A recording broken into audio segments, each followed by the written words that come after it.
அந்த மருத மலைக்கு நீங்க வந்து பாருங்க, ஈசன் மகனோடு மனம் விட்டு பேசி பாருங்க.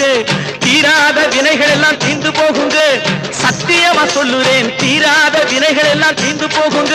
அது தீராவிட்டால் வந்து என்னை கேளுங்க, அது தீராவிட்டால் வந்து என்னை கேளுங்க. மருத மலைக்கு நீங்க வந்து பாருங்க, மருதமலை முருகனுக்கு, மருதமலை ஆண்டவனுக்கு, மருதாச்சலமூர்த்திக்கு.